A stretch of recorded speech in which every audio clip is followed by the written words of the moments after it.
Hello and welcome to the UK Surf Show. We are your hosts. I'm Pete. And I'm Mitch. And on this episode, we chat to Sam Bleakley, who's supposed to be a very short 10-minute episode, which has turned into a full episode. And that's what happens when you invite people on to chat briefly that can talk. So we should say this is part of the Surf and Skate Expo and our Cornwall edition. And we were just trying to grab people willy-nilly. I know you've spoke to Sam for a while about coming on, but now we've got him as a full guest, so we should get straight into this one and we'll come back at the end.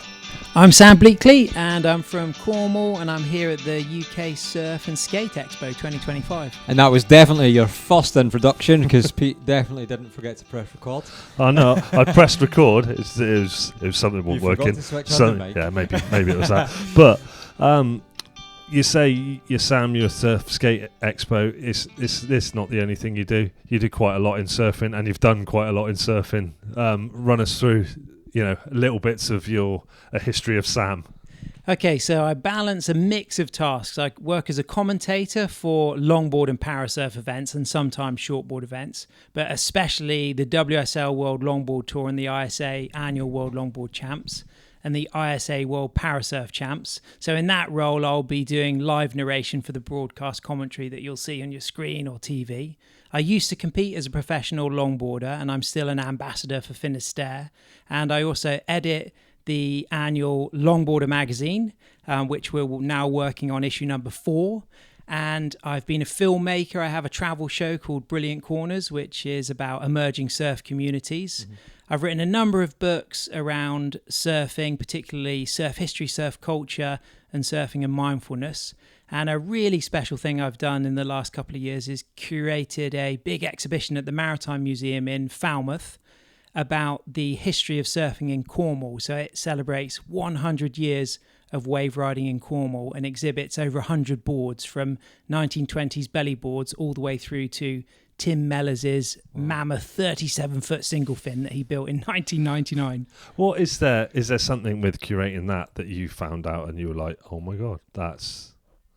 Yeah, absolutely. I think the biggest revelation was the role of the railways in promoting tourism around the country, particularly in Devon, South Wales, Cornwall, and how the railways picked up on the romantic image of seaside areas like Polzeath, Bude and Newquay and really harnessed the image of people riding prone belly boards, which has been happening all over the world for thousands of years, but was particularly popular in Cornwall between the wars, after the First World War and after the Second World War. And the long history of the bellyboard culture, that was really cool because it goes back to boards from the 1920s, a lot of craftspeople, coffin makers being the carpenters in town who made the first belly boards. So they were often dubbed coffin lids, even though they weren't actually also being used as a coffin lid. Yeah. But also some of the early handmade woolen swimsuits and all of the imagery around it really reinforced how long our history of wave riding goes back. The show's about Cornwall, but it also would talk equally to Wales, the Channel Islands, Devon, and there'd be no reason for it to not inspire new shows that talk about wave riding all over the country.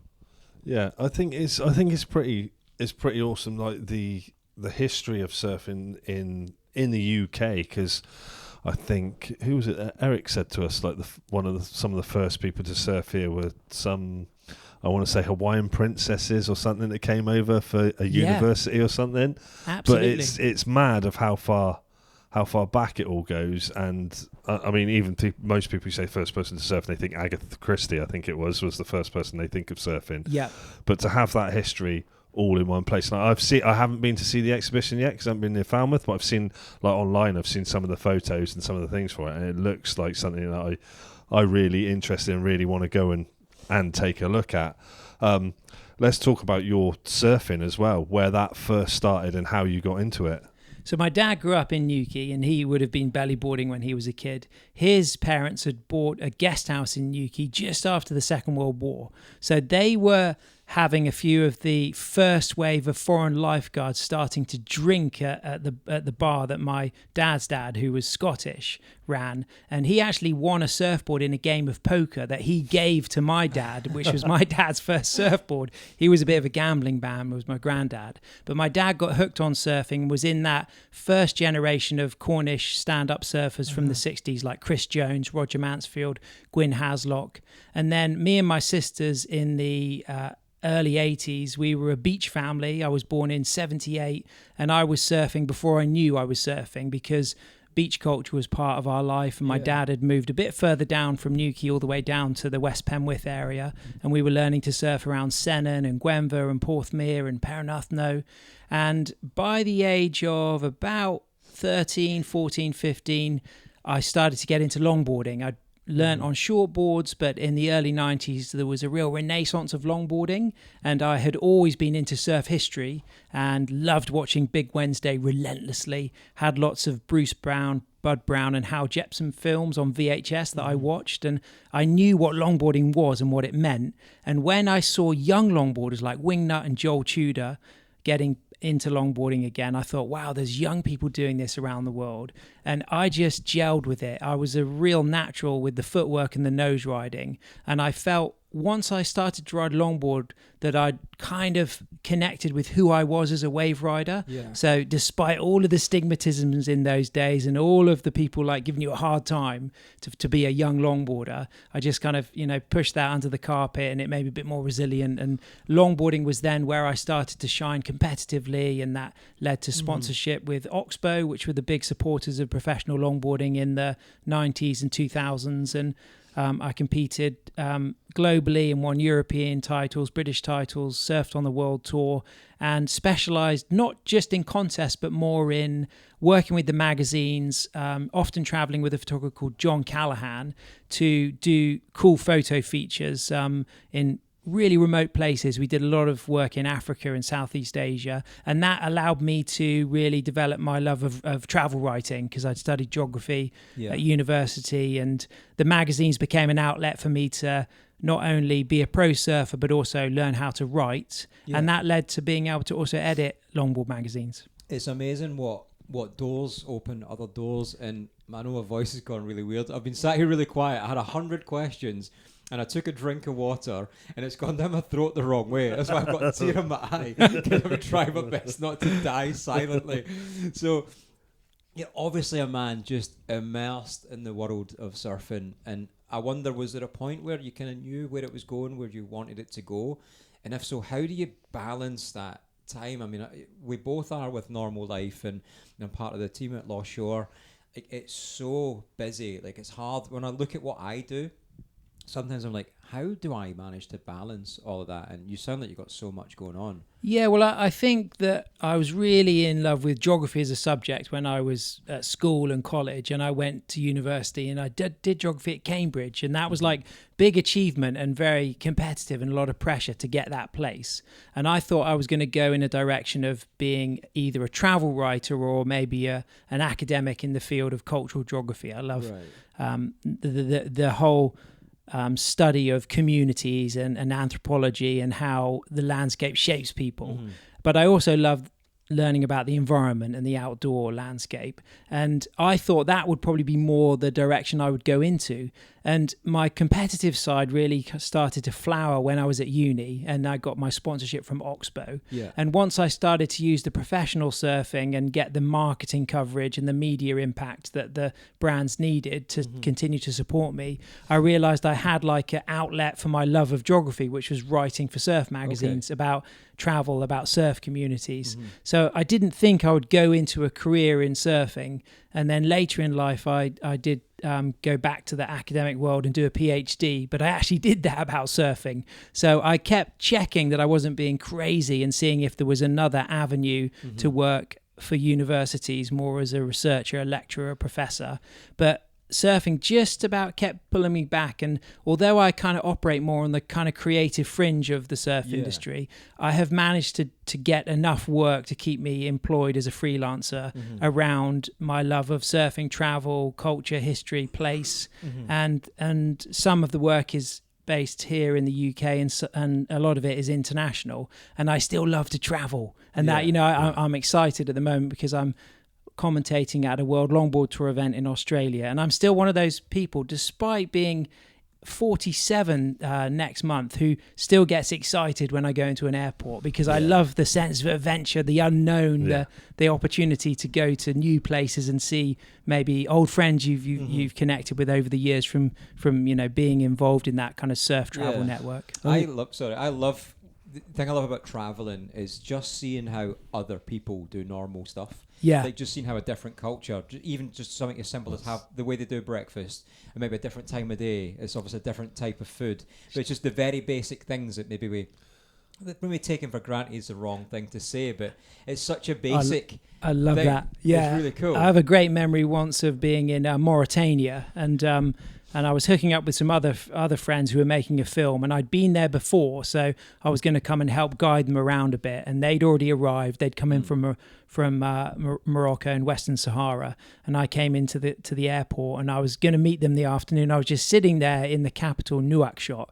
And I was just watching somebody make me an omelette breakfast in exactly the same mode you're talking about, where it's the same thing that people do all over the world, but seeing the way people do the same simple thing in their own kind of zhuzh and style, that for me was like, that's why I love to travel and just see that and feel that and smell that. I'm waiting to go to travel somewhere miles away from the UK and find someone that will just make me a roll and square sausage for breakfast. There's got to be another country that does that. There's definitely not. Or watch how different people do a podcast. Go to Mongolia and go into a studio and watch some. That's some what I was going to say. I was going to say on what what you were saying about geography and surfing, and we all know like surf culture and what that is, but is there a similarity around the world where there's certain things within different surf cultures that all link up and you're like, oh, I see the same things, the same people, the same type of things, no matter where their beginnings are or where they come from? Yeah, that's really true. And that's something I kind of looked into in making the Brilliant Corners travel shows, which I've done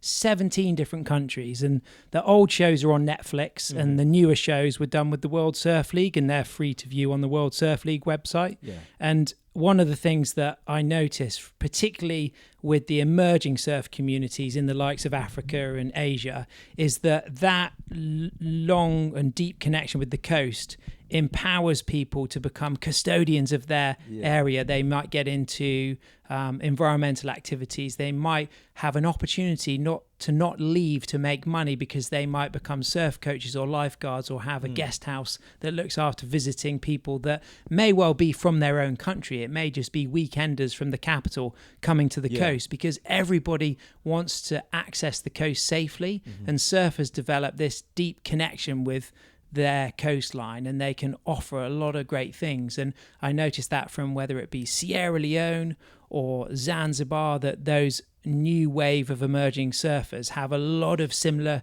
qualities and characteristics that you'll see from everyone from Scotland to Northern Ireland down to South Africa. Do you think if you started your journey again now and trying to get to the same place you are, do you think it would be harder or easier? And the reason I say that is because I think, you referenced marketing before, you referenced, just that sort of learning experience along the way. And I don't think it's a case of that now people are more creative than they ever have been. I think that creative element is it's so accessible. Now, clearly the time it's taken you to learn your craft, and I presume there was a long period you didn't even realise it was a craft you were learning, like being able to talk, it's kind of a bit of it's just something you develop over time without being aware of it, presumably. But do you think because it's so accessible and people are so aware of, creating content, or, you just have to have a little bit more about you in terms of social media marketing and awareness? Do you think that's a benefit now, or it's sort of hindrance? It's a different period, and I'm learning how to perceive it from seeing my kids grow up. And my son, Ruben, is 11 and keen longboarder, loves to shortboard. And my daughter, Lola, is 18 this month, and she's been a really successful competitive longboarder already and is a Finisterre ambassador. And it's really interesting comparing my own journey at that age with hers and then anticipating what Ruben might go through. And I think that there's a lot of things that our generation were lucky about, in the sense that we were the first generation to be able to work remotely. The internet was taking off, and excuse me, the internet was taking off and we could deliver content from our own houses. We could work freelance, producing the work at home. And that was a real breakthrough and allowed people like myself to really be able to go out into the world, but come back and stay in Cornwall, finish off the work, whether it's writing a feature or in later life making a film and then delivering it. And I think that is something that is still true today in the sense that you can work globally and remotely and access the world. We live in a real local global place, but what our generation didn't have, which the new generation have to deal with, is the social media platforms. And we had the traditional templates of, if you are an inspiring action sports athlete, yes, you could thrive in competitions and win your national titles or go to the X Games if you're a BMXer, or win a European longboard title. But there was also magazines and video features, and they were a big important thing for me, was working with the magazines. So now with the new generation of action sports athletes with social media platforms, we don't really know the perfect formula of the art of being authentic and producing like high quality content that is really valuable to somebody who might support you. So in some ways, the individuals have become bigger than the brands because they have so much more potential.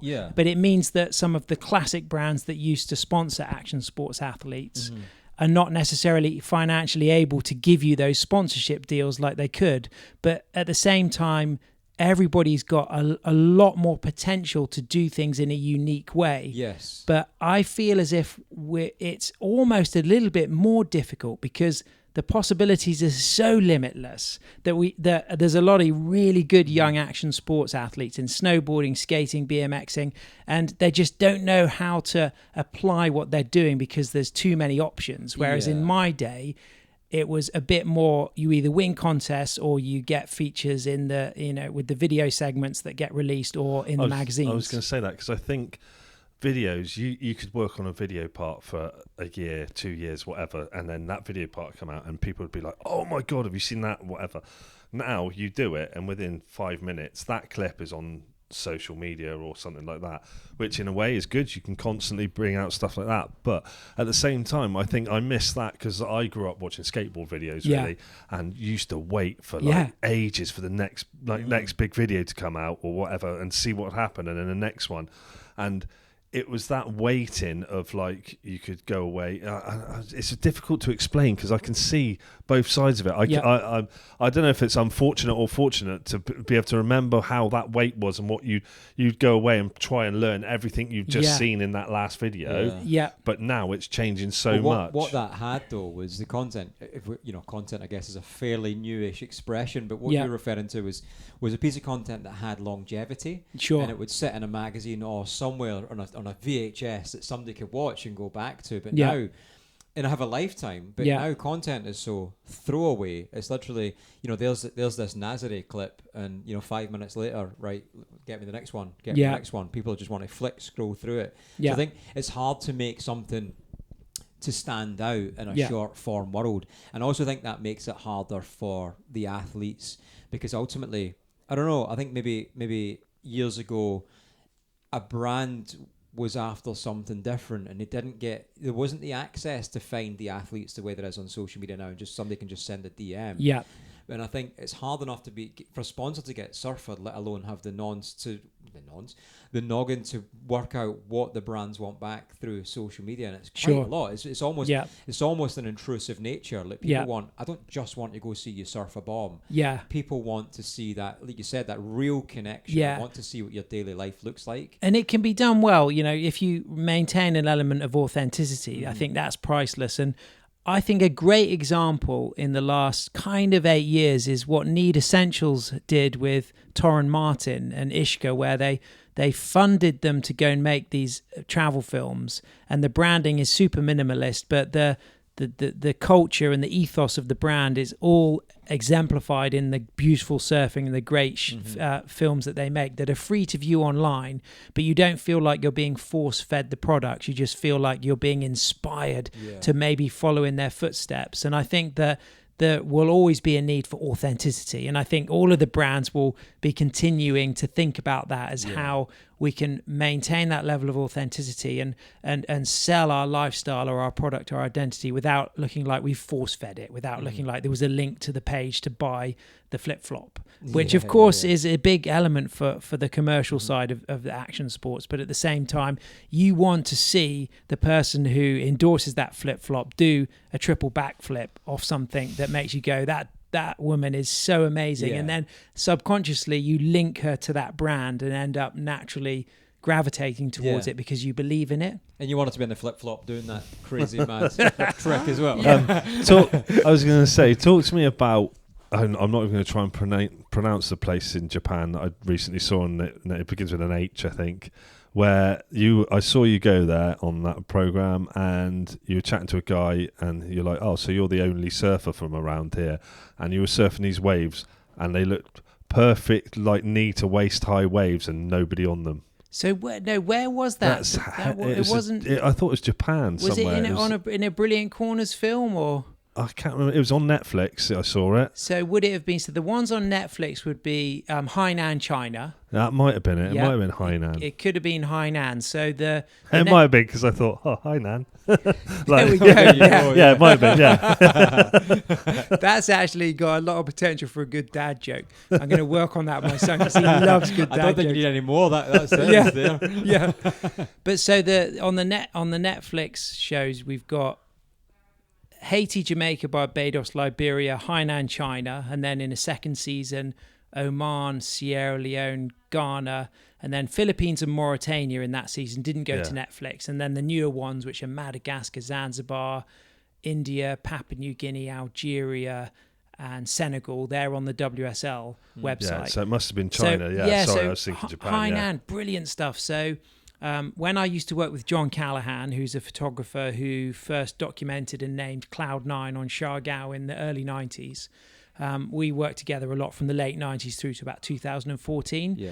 We did a lot of Asia, Caribbean and Africa work. And one of the places we went to in the early 2000s was Hainan, which is off the southern coast of China. And in the 2005, 6 and 7, a little grassroots surf scene started to evolve, and the government got interested in supporting international surf events. So I started to go back a little bit and do more kind of developmental work with the emerging surf community there. And one of the projects was making a Brilliant Corners episode. And what's mad about southern China is you've got wave riding, and in Chinese the word for surfing is chonglang, which is a modern word which means entering the waves. Okay. But if you do a little bit of research, as which the Chinese surfers have done, there's a whole other type of wave riding under the word called nong chao which means children of the tide, and that refers to people who ride riverboards. And it just so happens that in Hangzhou, there's a long history of people riding the riverboard on wooden boards. They're not called chonglang, they're called nong chao. So once the Chinese surfers realized there's a whole other segue of wave riding history, China's actually got access to this mad ancient history of riverboard riding. And then the modern thing of stand-up surfing is new. And there's quite a cool surf community in Hainan. And for a number of years, the former WSL, when it was the ASP, used to run the annual World Longboard Championships there. Yeah. And they really empowered a couple of young women called Monica Guao and Darcy Liu to become professional longboarders. And what they do is they don't really compete, but they use their surfing status to work also as models and to run retreats and camps. And they do a lot of environmental work as well. They're probably the best environmentalists on the island, and that came from their love of surfing. Okay. Where on your journey, where have you been that's just surprised you the most about a surf culture that maybe you didn't expect to find such an established, even a small but established culture? Is it someone that really sticks out? I think the West African countries have a quite impressive, small, resilient surf communities. So Liberia, which had back-to-back civil wars in the 90s, had already established quite a small surf culture in the 70s and 80s. And that kind of re-earthed post-war in the early 2000s. And there's like a spot called Robertsport, which is a series of left-hand point breaks in Liberia, that is a really world-class setup, like of the same level of waves as Raglan in New Zealand. Yeah. And places like that, places like Bure Beach in Sierra Leone, places around Ghana, Cote d'Ivoire, which is the Ivory Coast, they all have small but really cool surf scenes. And for me, having done a whole period of time making the films independently, as a young parent, or even before my kids were born, now with my kids really into surfing, I really want to go back to these places with Lola and Ruben, and before it's too late, before I'm not able to travel with them, because I'd be really inspired to see how Lola connects with the young women surfing in these places. Do you think that those surf cultures have a bit more, I mean, I might be wrong, but because they're presumably not very commercial, or they haven't been commercialised, do you think they feel a bit more honest? Yeah, I think it's interesting, because the worst possible thing about emerging surf cultures is to think that you're going to be the next John Florence and that you're going to get on the world tour. Wait, so I can't.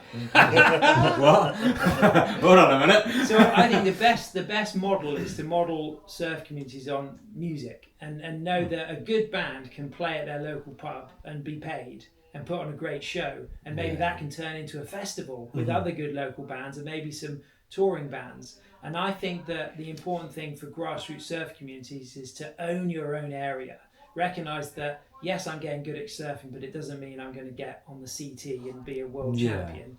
But I can use my love of this activity to run a surf school, to be a lifeguard, to have a business, but also to put on events that bring my community together, that aren't necessarily about surfers who are entering into the global platform of competitive surfing, but are putting on a great show, like you would go to listen to good music, because done well, surfing can be beautiful. And that's why it's exciting to see the new wave of inland surf lakes and all of those facilities, because there's like a massive platform for experimental surf events. We're only scratching the surface of the opportunity to have live music and surfing in unison that can be much more entertaining than your conventional kind of four surfers. Kind of like the idea of a band playing, but you've got to play to how the surfers surfing. Like just making it up as it goes, something like that. Options, Yeah. But I mean, talk to us. Have you ever shortboarded? Absolutely. So I learned to surf on small boards. Yeah. And it was only in my teenage years where I shifted more towards longboarding. But I never stopped riding small boards. I was going to say, have you been back on... When was the last time you rode a shorter board? Well, my short boards are still pretty chunky. So they're more retro boards. But I would have shortboarded in the last few surfs on my kind of like 6'8" mid-length would be my kind of smaller board. But like a full toothpick would, for me, I'd just ride it prone. If I was forced to take a 5'8" kind of thruster, I would just go prone on that. Yeah. I was going to come back to the that sort of culture and establishing surf communities, because I feel like there's a bit of a subliminal or subconscious thing with culture in people. Because I think, generally humans are kind of lazy by nature, without stereotyping everyone. I'm sure there's people that aren't lazy, but I think because of modern culture and access to TV and films and that sort of stuff, I think a lot of people seem to pick up on a lot of negatives, and maybe they'll see movies where, there's heavy localism and it's, people kicking off with people in a lineup because they're not from there and stuff like that. And I almost feel like, and I've certainly seen this myself in spots that aren't even that good, just really weak, fickle beach breaks. But it's almost like there's a culture of extreme localism based on a subliminal messaging that people have just picked up through watching movies and that sort of thing. Do you think is that a bit of a thing? Do you think that culture happens? Yeah, so I think that where there's like an elite level of performance that people are aspiring to, sometimes that can happen. But I think what's been really healthy is the empowerment of women through surfing and balancing out the lineup. I think that's been hugely positive for surf culture, and I actually think it's really important to celebrate the beginner side of surfing and what that brings, and the lack of ego and the lack of competitiveness. And I think that a lot of the more healthy lineups really are ones that have a mix of levels and ages, and from older to younger, from high performing to kind of beginner level.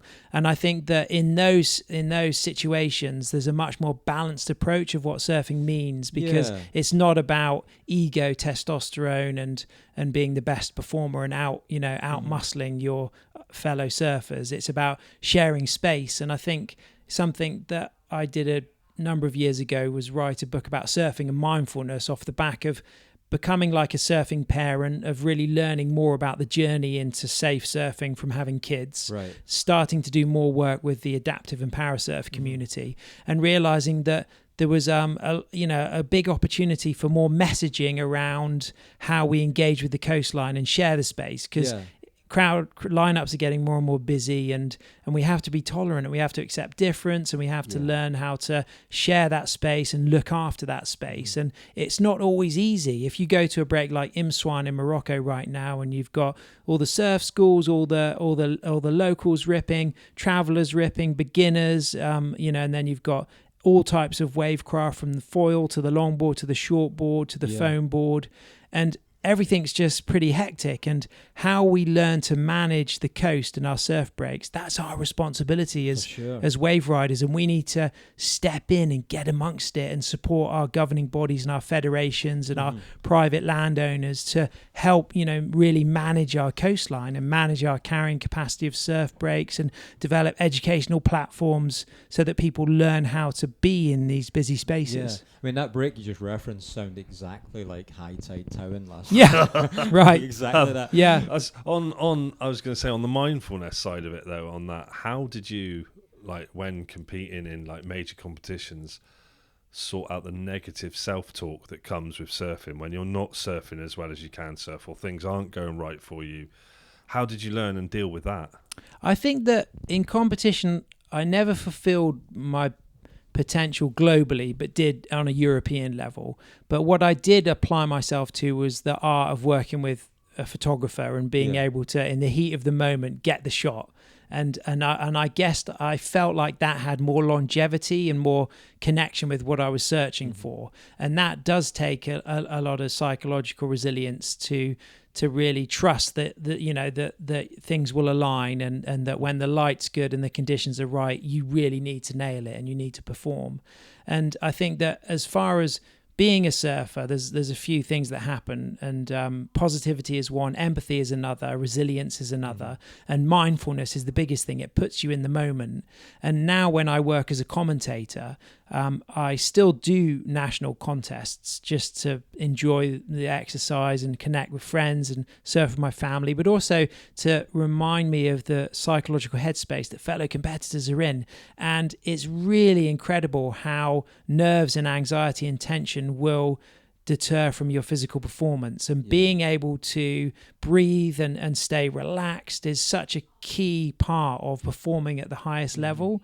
And some people just thrive off the adrenaline and the energy, and others you can tell that all they need to do is just channel some calmness to really reconnect with the conditions, with their equipment, with what's available out there in the ocean, and that then the nerves will maybe start to go away. Because you see a lot of really good surfers get anxious and tense under pressure, and they then don't fulfill their potential in that event or through that season. Yeah, awareness is huge, isn't it? Yeah. I know quite a few, high-level surfers that are, as you said, they're so good at what they do, but they get stuck in their own head on everything, and I think it's just such an exponentially negative place to be if you can't overcome it. And I think I don't think everyone in any sport, maybe in the last 10 years or so, maybe even less than that, have had access to that kind of training or availability of a coach that can help people with that. And I think certainly in UK surfing, even things like strength and conditioning, these little things that can be the point of difference going to a comp and having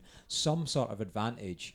So it's nice to see that there's certainly an avenue, and there's certainly a lot more people able to help with that. And the fact we can even talk about it again, especially as men, it's something hard that it's not hard. It's never had to be hard, but I guess it's just we're all a similar age. It's something hard in our sort of upbringing. It's not something we were supposed to talk about, our feelings and emotions and stuff. But actually, again, if we're talking from a competitive level, it's so important. Absolutely. So important. Yeah, and surfing is a beautiful activity. It's a great expression, and it at times it is more like dance, and and it can have more of a feminine culture around the way we coach and the way we share and the way we develop it, because I think when the performative part of surfing is done well, it's such a joy to watch. And when people have got talent, you really want to nurture that so the psychological stuff doesn't weigh them down. Yeah. Who's inspired you?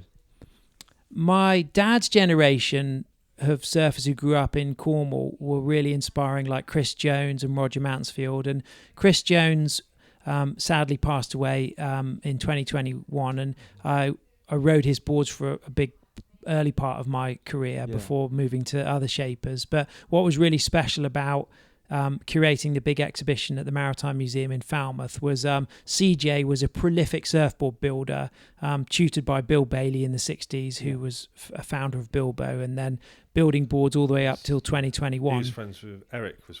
Yeah, Davis exactly. Well, yeah. And as what's been really special was then exhibiting lots of CJ's boards and tools and trestles, which have been loaned by his daughter Bryony and their family, Kelly and Joe, the children of Chris, who took on all of his boards and tools that were in his existing shaping bay.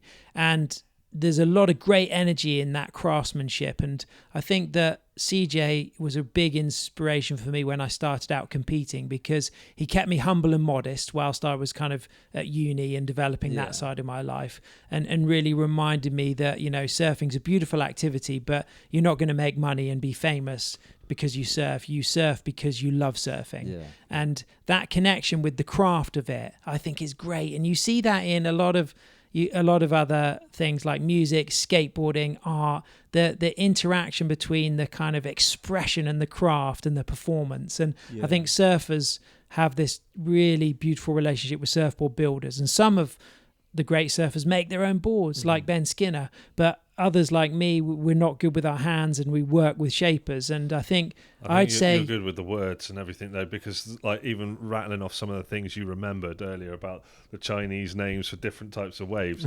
I can't remember them already, and you only said them 3 minutes ago. But I think CJ would be a big inspiration. And the number of times when I was just working on his catalogue of things in this exhibition, just gathering his stuff, old jerseys, he'd been a European champion, old trophies, surfboards, tools, the energy around it.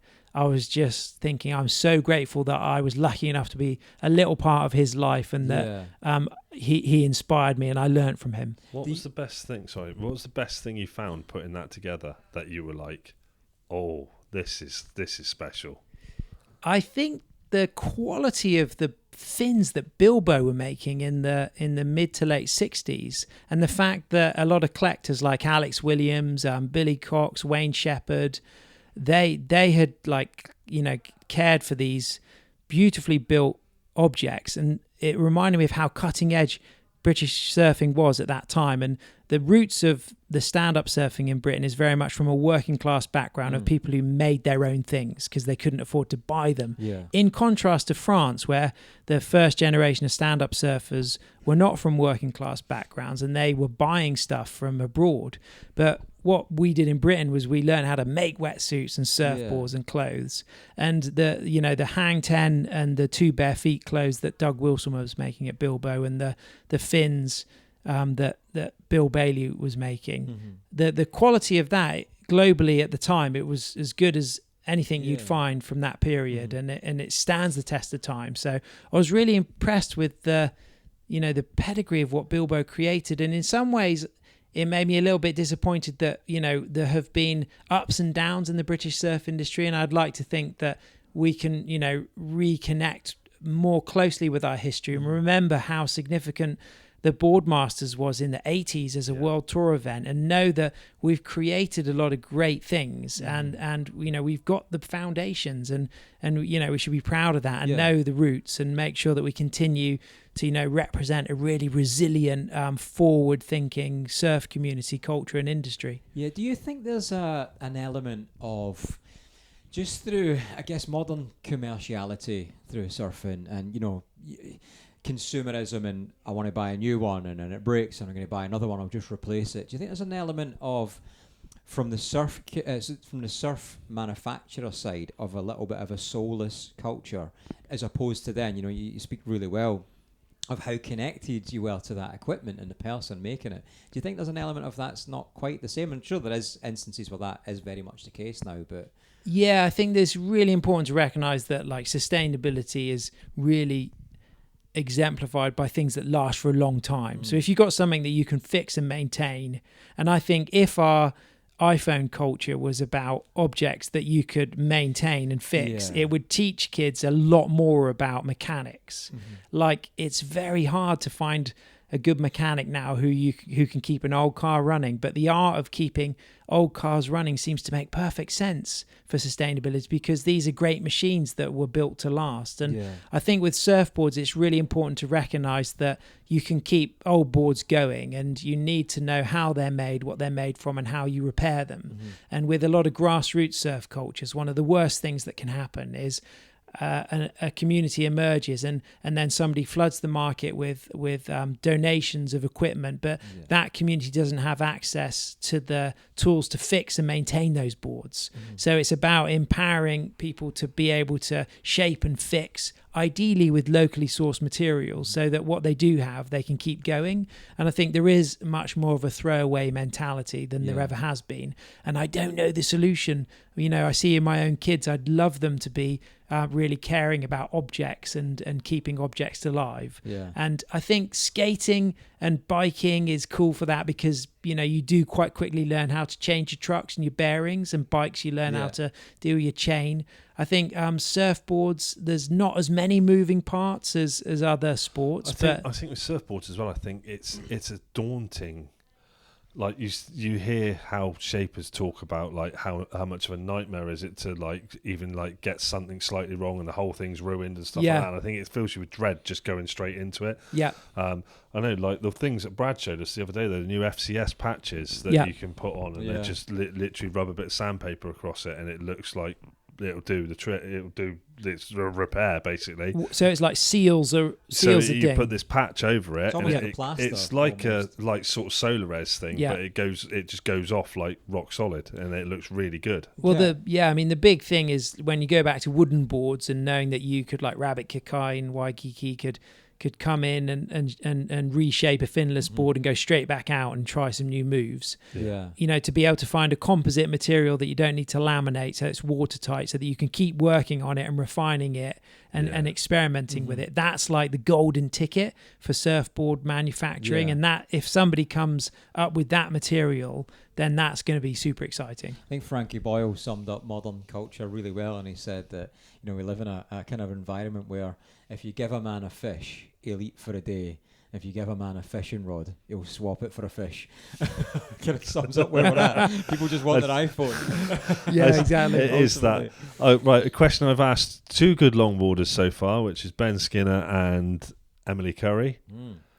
If you could only surf for the rest of your life and have the chance to do hang 10 or get barreled, what would it be?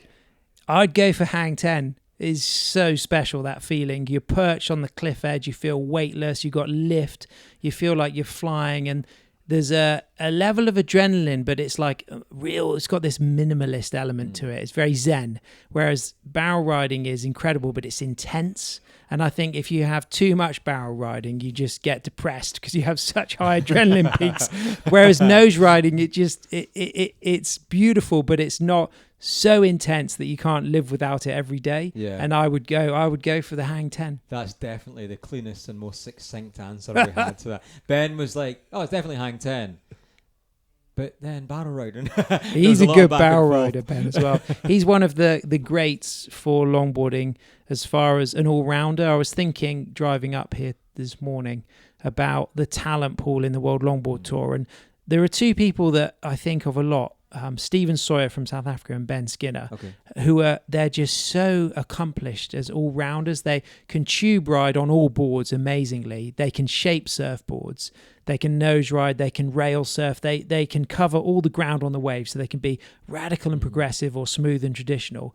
But there are not so many longboarders who can tube ride and nose ride with equal skill like Stephen Sawyer and Ben Skinner. And Ben is so good at tube riding that he's already thinking about what's happening inside the tube and how you prolong that time and your body positioning. Ben's going to be the first person to nose ride a tube. Yeah, there we go, hanging 10 in the tube. Yeah. Have you seen that Snoopy video that went viral like a few months ago of Snoopy in the 60s just owning it on a flat board and just hanging 10 in the tube and doing spinners and everything? I said to Mitch, I saw the only other thing I've seen it, I think it was on The Simpsons or something, but I saw when I went to Lost Shore, there was a guy went out on barrels. I don't know if he was ready for it, he was just trying something different, but I actually saw him upside down, still on his board in the barrel, but obviously it had taken him, but his feet were still on the board whilst he was upside down. It looked absolutely amazing. Do you think longboarders, I'm talking on a sort of competitive level, don't get the recognition from the surf industry that they deserve? Very deep question, I know. Potentially. Yeah, it's definitely a bit more of a niche side of surfing, that more of the attention goes towards shortboarding. Yeah. There's a good and bad for that. Good because it keeps longboarders pretty core and balanced and broad. Yeah. You get like the full spectrum of ages, approaches, and how they balance their careers. But at the same time, more recognition would be really healthy. But in reality, if we look at what we see in the media, yes, the focus is there. But if you just go on the streets and consider the boards being ridden, the boards being sold, and the surfing that's happening, longboarding is the majority. So if you measure it by what the media does, yes, you'd say that longboarding is not got the recognition it deserves. But if you look at board sales globally and the demographic of a surf break around the world, from the pass at Byron to the Bay in Newquay, the middle and the longer boards are a big part of surfing, and of course that's the shape of board that you learn on, even if it's a foam board. And also it really encompasses like such a broad range of approaches, where at those kind of like street level surf scenes you're going to see a lot less high performing shortboarders. So it's quite strange that it is like that. But at the same time, I have a kind of positiveness about the fact that longboarding has got an underground edge to it, because I grew up in a time where the longboarders were demonized because there was this new group of youngsters coming into an old person's pursuit, and the longboarders and the boogie boarders were demonized, and I loved that, because yes, you got a lot of flack, but it was cool because you had to kind of keep under the radar, and you had to be streetwise, and you had to know what to say to the hardcore locals who hated you most. And in some ways, I'm okay with longboarding being a little bit on the edge, because I think that inspires more creativity in that activity. Yeah, because I always think with longboarding, because I agree, like the spots I go to, it is mostly longboarding, especially in the UK, because it's super fickle and weak. Yeah. So it makes absolute sense. But I think just by the nature of what longboarding is, I guess if you're really good at surfing as a kid and you shortboard, you kind of naturally getting pushed towards, or maybe you'll want to go and compete. It's quite aggressive, but just the very nature of longboarding, almost the competition side doesn't marry up the same, does it? So I imagine there's thousands, if not more, amazing longboarders that could have been, or could still be top level world longboarders, but they don't care about competing. That's true. And also it depends on the waves you're surfing. I mean, if you grow up in Hossegor, the longboard isn't the right tool, but if you grew up at Malibu, the longboard is the perfect tool. So you're going to have hotspots of longboard communities, and you're also going to have longboard communities adapting to their local conditions. Like Brazilian beach breaks are quite punchy and quick, and the longboarders are adapting to those types of waves and surfing in a particular way, which is a bit different to the Spanish longboarders, the British longboarders, and the Aussie longboarders. And I think it's okay to be versatile and use different boards for different waves. And different surf areas will inspire different kind of approaches to riding those waves. And I think that the art of it is kind of accepting all those differences and learning how to be comfortable with the prone rider, the para surfer, the longboarder, the shortboarder, and being able to kind of share that space, and hoping that the next generation are cool about that, and you know how to share, you know how to give everybody the space they deserve, but you also know how to behave with respect to one another, and you know you give people a chance and you support the people rising up. Yeah. Well, I know you've got to get back on stage soon as well, and we've gone on. We're 2 or 3 part question really. It is that is. With the amount you've travelled for longboarding and the amount of longboarding you've done and the amount you've achieved, how and where would you suggest new to sort of intermediate longboarder to go if they were going to go on a holiday in the world to try longboarding or practice their longboarding?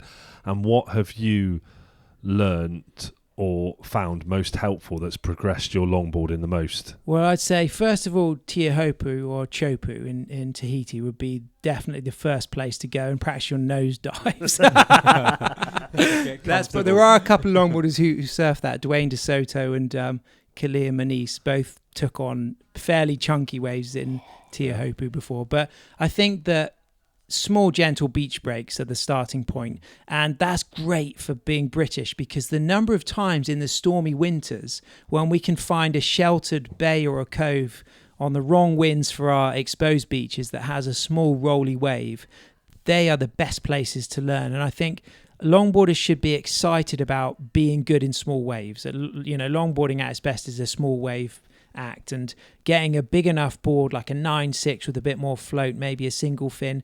You need to be able to carry it and get it down to the beach or transport it to the beach if you need your roof rack or you need to figure out where it's going to live in your house. But being able to have a board you enjoy riding small waves, that is a really important starting point. And I think that there's a lot of good beach breaks in Britain that don't get ridden much when the main exposed spots are juicy, but there's a wraparound spot that's small and clean. And I think another fantastic thing to practice longboarding is skateboarding. And whether it's just the leg strength of riding a pump track or just rolling safely around the skate park without hitting the coping, or riding a long skate and practicing a cross stepping and or a surf skate to just keep yourself loose and fit. But I've never really ridden a surf skate much, but have always enjoyed retro skateboards from the 80s, and I used to do a lot of longboard skating just to nose ride and cross step up and down, and I found that the kind of muscle memory through your knees and your hips and your toes that you could get on a long skate was really good to then apply to the water. And I think that my biggest advice above all is just keeping that love of small waves alive, and knowing that you can have a lot of fun on a tiny knee-high clean day, and you can just practice your cross-stepping, maybe start to figure out how to get the nose rides, and then study some of the good surfers like Cassie Ahmed or Belinda Baggs, or some of the great British surfers like Emily Curry or Izzy Henshaw or Beth Layfield, and watch the moves they're doing on videos, and then just try them on your board in the water on small days. Nice. I'm going to have one last question from me. You're very well placed to answer this. I think from a competitive level with longboarding, I feel like the WSL have it not necessarily landed on the future yet of where competitive longboarding is going. I think there's been a lot of change from traditional longboard surfing to more, I guess, aggressive shortboard style, and then I think it's started to go back to a traditional again. Where do you see it going, and do you think that kind of aggressive shortboard style in longboarding is right at competitive level? Yeah, it's at a really good place at the moment, and one of the things that it needed to do was reconnect with the radicalness of like nose riding, because the 1990s style boards that had hard edges and pulled in tails that were great for doing rail maneuvers, but when you got to the nose, there was no lift in the tail to allow a locked in hang 5 or hang 10, so the board would tend to slide out and do a helicopter or a fin slide. So a push for using more traditional boards reconnected a whole generation of longboarders with that amazing joy of the lifting hang 10 through steep, fast, sucky sections, and designing the board so that it would hold in that steep, sucky section. Yeah. It may only be a small wave or a big wave, but that pocket that you want the board to really lift and lock so you you can stand on the very tip. That element of longboarding is really important, but then longboarding gets boring if it's only about in and out of a hang 10. So reconnecting with the rail work and how you then put the board on rail to cover ground on the wave face is where competitive longboarding is at the moment. So what you'll see surfers who they've designed boards and they know how to hang 10 through steep sections without the board sliding out. That feels great and it looks spectacular. Yeah. But put them on a big open face wall like we might see at the Bells Beach contest coming up, and you'll see the ability to put that board on rail and generate speed and drive in and out of those turns. And that blend of the rail work and the footwork in and out of the nose rides, that's what competitive longboarding is trying to support and showcase. And it is a balance of both sides, and there'll always be some people who prefer other elements over the tail work or the nose work, but I think that it has created more depth of knowledge into longboard shaping, which is a healthy thing, and that opens up the door for the new generation of maybe more female longboard shapers to take things to a whole new level in the next 10 years. Perfect. Well, it's been a pleasure, and I said we'd grab you for 20 minutes. We've done 55, so I think I'm going to call this Sam Bleakley Part 1, and definitely get you back on, because I think we haven't even scratched the surface. I haven't asked you about 15 of the things I wanted to. Where can people find you online?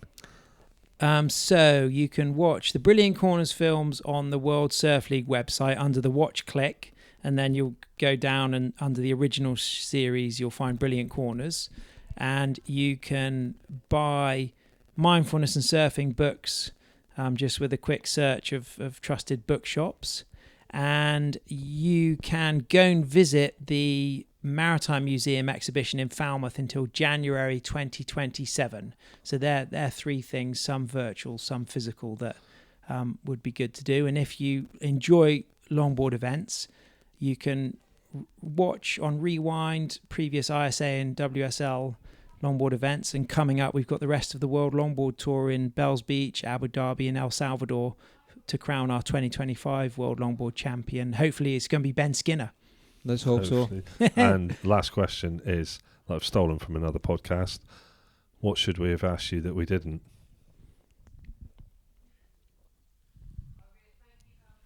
That's the best question you've asked. It's stolen.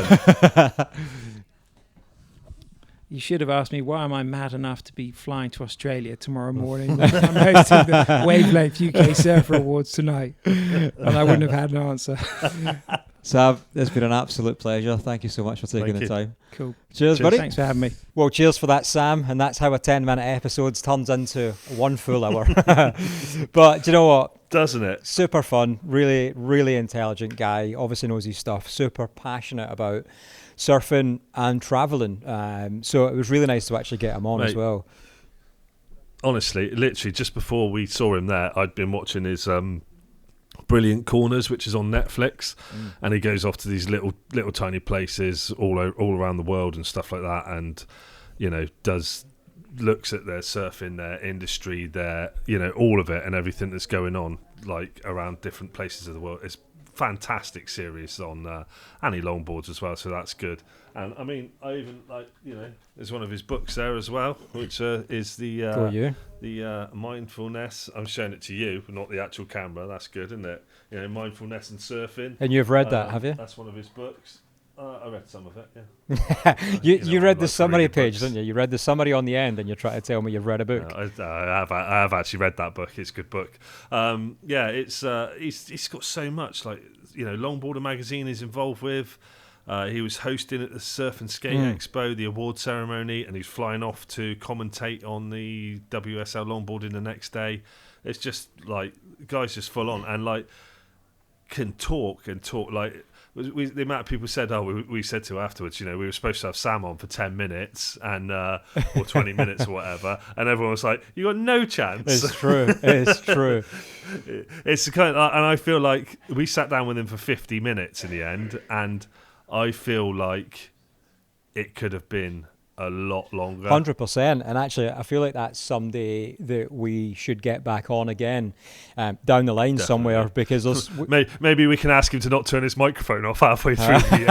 Oh, did he do that? Did he? You've not mentioned it once. Yeah.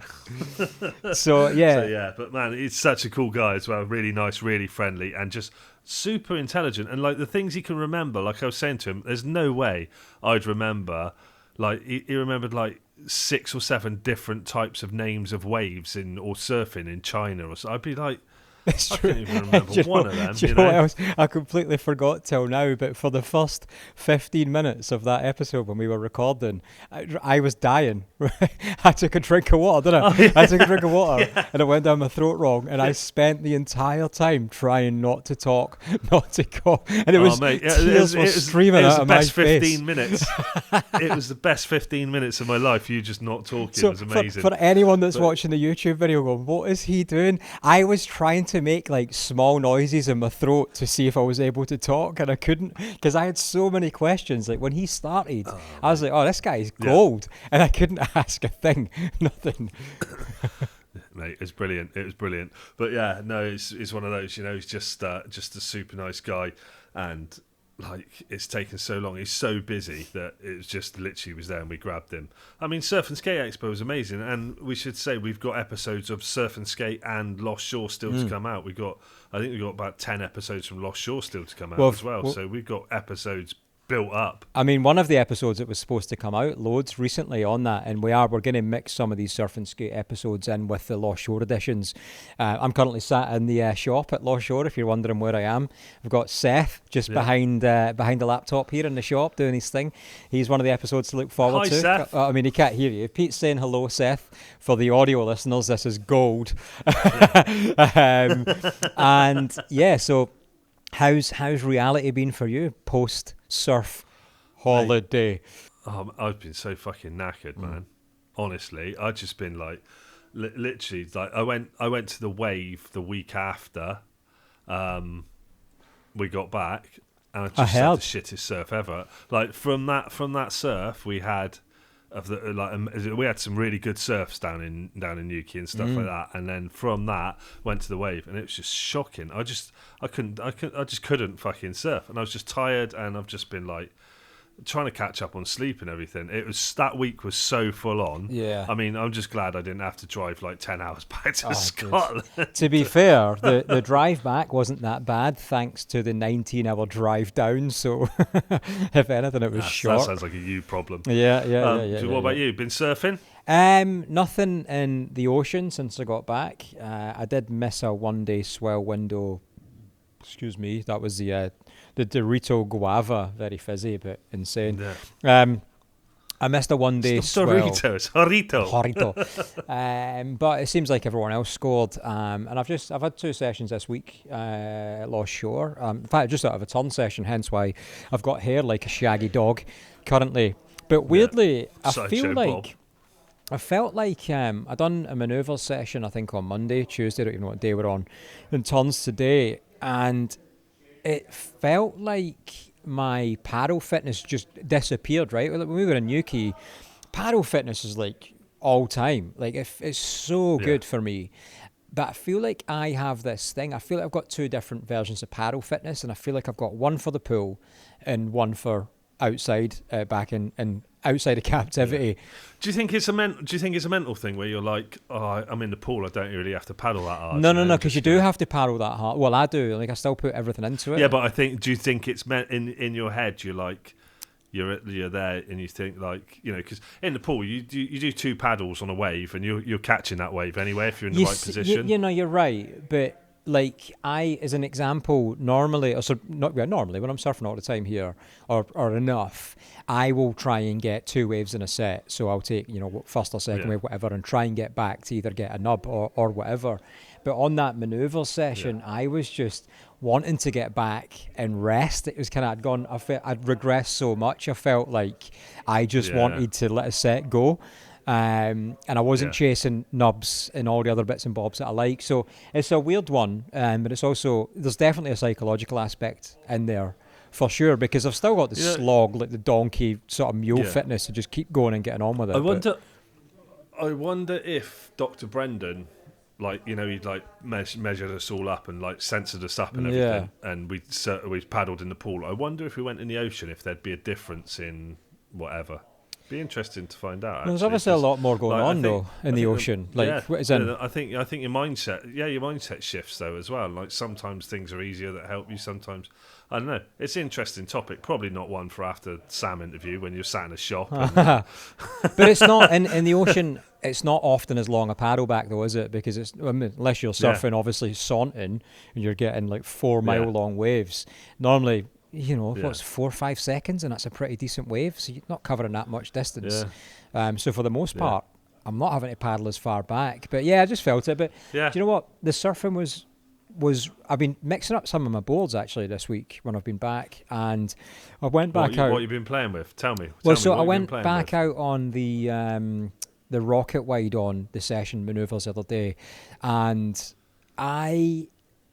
the surfing was weird. Like I didn't really feel connected to my surfing, but I felt like there was just massive periods of that session where I was just along for the ride.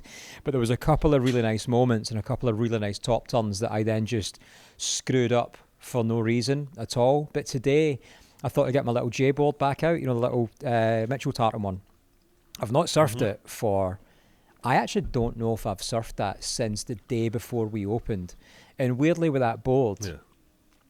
When I got it at the time, it was because once you're up and riding, it's an easy board to surf. That's what I remember thinking at the time. Clearly, my abilities come on a little bit since then. And so to take it back out now and see what it's like, but it's really flat. It's got no rocker. And for anyone listening, it's a 5'7" replica of a Machado creeper. Well, actually, it's a replica of a replica of a Machado creeper. But it's just flat. It's like, a replica. It's flat. It's thick. It looks amazing. And honestly, it just felt like a foamy. Like I don't know. It was like, I can't describe it. It was like it had no life to it. Ben, that's standing looking at me now, told me to ride it on a 2+1. So I'm going to give it another go in here. But it's I guess it's that thing though. Like I guess you can, as you progress, and we're all progressing so quick here, there's a point where you just start to outgrow your boards and what they can give you depending on what you want from them, and I think that's what's going on. It's one of the guys that was with the talk board was saying to me, try the talk board on a 2+1, like a twin with a little rake fin on there as well. A trailer. And apparently it's a whole different thing, but it's this weird thing you say about boards. It's so weird, isn't it? Because like I was like mad on that Tiki Fish, and then as soon as I went on the M23, I was like, I prefer that now. And then I went back on my longboard and I was like, I really miss longboarding. Like it's really weird with boards. It's such a. I think the more choice you have of boards, the more it fucks you up completely. It's true, yeah. Channel Island's just done a review on that board as well. To be fair, I sent you it, but as always, you completely ignored me. I don't know everything you say. No, I know it's Channel Island's board, isn't it? That's why. Yeah, but you don't often see them doing reviews on them boards. Yeah, well, there you go. So there you go. It wasn't Channel Islands, was it? No, you sent me the chat. I can't remember what you sent me. You sent me something, I ignored it anyway. You did, so, but they did anyway. But no, it's a Channel Islands M23, and then Talk now have the design for it, so they've done a version of it as well. But there's difference. So I think there's like an M13 or something as well, or I don't know. An M23 or an M52 or an M. I'm just going to say M numbers till you start talking about machine guns again. I'm not going to do it. I'm not going to race to it. What's that? What's that you've got in the background there? What are they? Any nice wetsuits you got there? Yeah, there's loads. None of them that sponsor the show, so I won't mention them. You just have to look and see. But that said, I know we just had a restock this week of 5'4" Hyper Freaks. And a load of gull suits as well. I'm not sure which one it is. I can probably see behind me. A load of Ulex suits back here. Hey, I'll tell you what. When I went to the Wave midweek, I'm walking up to the Wave. Who do I see walking down from the Wave? I know who you saw. He told me. You saw Did he? Jan Pablo Michaels from O'Neill. Yeah. Yeah. I saw him. and he was just coming back from the wave, and I saw Jan. I was like, Jan, and he's like, hello, and it was it's good. He told me he tried to get out of the way if you'd seen him, but sadly you'd made eye contact by that point, so he was locked in. Because he was up at Rookie Rippers after that, wasn't he? That's what we just had. That Rookie Rippers thing, that spin the wheel thing. If that was your idea, it was shit. If it wasn't your idea, that's an amazing idea. No, dude, that was O'Neill. So we worked with a guy called James. Really good guy. That's such a good idea. That's amazing. That was. No, dude. Honestly, the level of talent. I mean, you would expect it to be, right? It's a high-end, sponsorship opportunity. Yeah. But these Groms, they just froth, and some of them, they're like so well media trained, and I guess that's just what they're immersed in. I don't know if it's pushy parents or what. I have no idea. But it was great to see Kai and Callie Cruikshank get a slot for competition, and and deservedly so. But they both held their own in terms of the surfing and on the challenges. At least from what I seen, clearly it's not our event. But we were there filming it all. So from what I seen, they absolutely held their own, especially in the surfing. Mate, I just thought that on that thing, that spin the wheel thing of right, it's a random thing, and you get a random trick that you've got to do on that's not your normal thing. So it's like, I think Kai got 720 on a bodyboard or something like that, and I was like, that is fucking brilliant. That's absolutely great. Just dying. Wait. I'm doing a Mitch. What are you doing? Dying. Good. Drinking water and just joking. Good.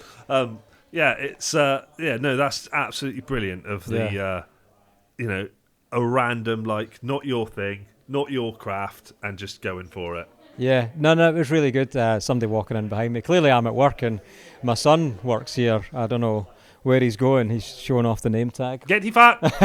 He's just out of the surf. Were you just in a manoeuvre session? Oh. Did he get to use his own board this time? Yeah, he's got his own board back here. But I had a really good time on that board. I've got to say as well, that 6-0 mashup it was class. I think it's a great board anyway. See you later, buddy. The 6-0 mashup, I've wanted I'll wait till he's out of the room, but I've obviously wanted a 6-0 version of that board for a while, because I love that board so much. I do love that mashup. But is that why you took it to Cornwall? Well, I think the journey was the reason I took it to Cornwall, and it being in my board bag, which I've now sold it to him. But it is a great board. But also from Cornwall, I managed to get my hands on a Dominator Pro. 510, I think, was the one I took out. I do want a 6.0 as a step up. So once Mr. Keir is back from his travels, I think he's off this week, I will be ordering a 6.0 Dominator Pro from this shop where I sit. Nice, because I don't think you've got enough boards at the moment, You can never have enough boards. What are you on about? And then when I buy this Dominator Pro, that'll open up a gap for another board that I'll need probably. Shut up talking. Go on. I have received today, like I ever get a chance to talk. I have received today, I don't know if I'm allowed to talk about this.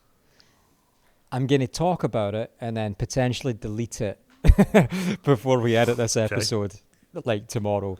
I have been sent version 2 of Gripped. Right. The finalised product. So I am stoked to get this on my board. And I am going to make a bold statement right now, which I hope I don't have to delete, based on the fact that I am not allowed to talk about this. So I am not a good enough surfer to use something that would restrain or restrict my surfing. Fair? Yes. Gripped is not better than wax. It is neither worse than wax, right? So if it was holding me back, I wouldn't use it. I have been trialing some of the prototype versions of the V2. Yeah. I think it's better than wax. What? For what reasons? Tell me why. Based on the grip, based on how good it looks, based on it's a one-time use, based on the fact that actually pulling out a load of my older boards that have gripped on today, and including the two boys in the shop that stood over me, all asked if my boards were brand new, 3-4 years old. It's because I've never been waxed. I've never had wax transfer from the bag and so on and so forth.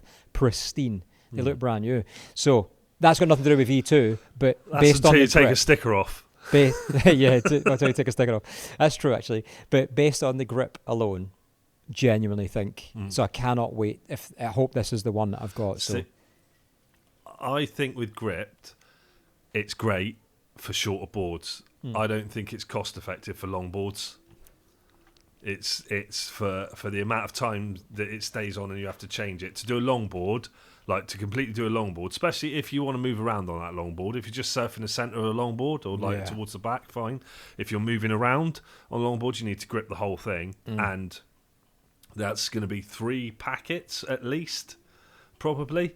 And you know, for any, not just gripped, I'm saying for any deck pad or whatever that you're using, it's not. I don't think it's cost effective for the time it lasts. So how much wax costs you for what the time is. So, but then again, I don't know what the signs of it are with being like which is more eco-friendly, which to how long it lasts. You know, the wax puts stuff in the ocean. Obviously, this doesn't, but then it's a plasticky product. Which how do you get rid of it after? Like, so yeah, there's a lot to unpack there. Defo. But I mean, I've got to say, and I need to check this, but I don't know if it's been 3 years or it's been 4 years. But I have had them 3 years on all of my boards, and they're going strong. Yeah. The only issue I've had is with a couple of pads that I fitted, as in if you don't, where you on the ones you have to cut down because they go near the rails. If you don't round the corners when you cut them, clearly your wetsuit and whatever's going to catch on them. So user error, but it's all still really good.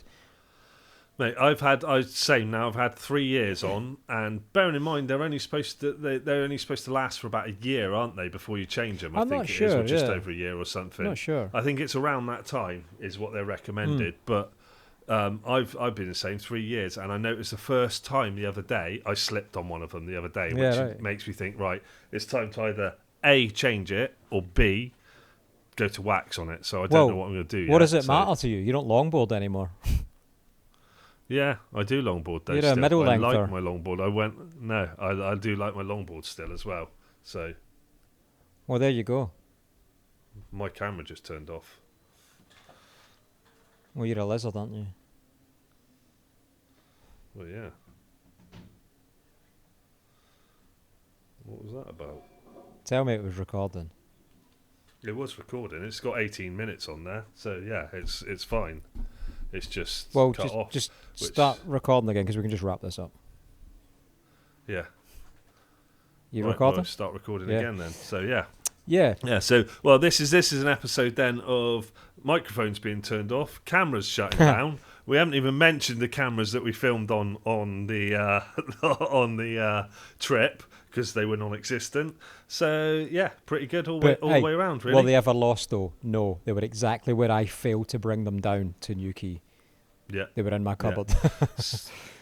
So discount codes. I think we've got Surface 15% off Surface. Use the discount code UK Surf Show 24. And that'll get you 10% off at Surface. And if you want 15% off surf and accommodation at Lost Shore Surf Resort, use the discount code. That's what I was thinking. UK Surf Show 15, and that's for surf and accommodation. Will that work on the accommodation now? Because someone messaged you the other day saying it wasn't working. Shut up. It's fine. Yeah, it's working, is it? It was always working. You don't have to email anymore. User error. Right. User error. Cookville Clothing, UK Surf Show 10, and Tiki UK Surf Pod.